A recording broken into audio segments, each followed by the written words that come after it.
Prof. Jadi Mas Gibran itu dilatih agar gini-gini biar mempermalukan saya gitu.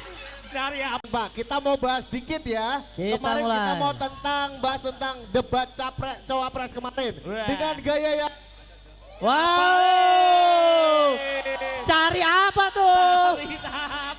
cari pisang. Oh. Kirain cari etika, Mas. Cari pisang. Oh, Nah, iya. kita mau tanya menurut Profesor Mahfud dengan gaya Gibran kemarin dalam debat cawapres, menurut Prof Mahfud gimana Prof buat generasi milenial, generasi Gen Z dan generasi yang sekarang Prof?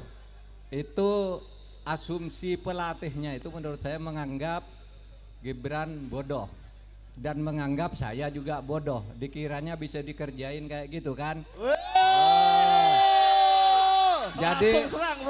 Jadi Mas Gibran itu dilatih agar gini-gini biar mempermalukan saya gitu. Dari apaan, Prof? Padahal yang dilihatkan Mas Gibran tuh nada isinya sehingga saya katakan ini pertanyaan receh. Kenapa receh?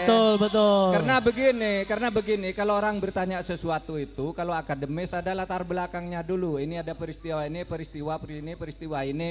Apa menurut Bapak? Harusnya gitu. Ini belum ada peristiwanya, langsung tanya apa menurut Bapak tentang ini. Itu kan secara akademis untuk anak SD kelas 3.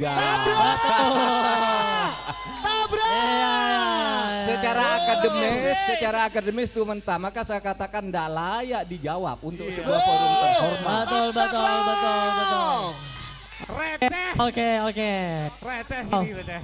Nah, ini dulu. Iya. Maunya mempermalukan kan, sepermalukan balik pelatih. Ya, betul. Prof, kemarin juga gini-gini, Prof. Iya. Oke, gini, Prof.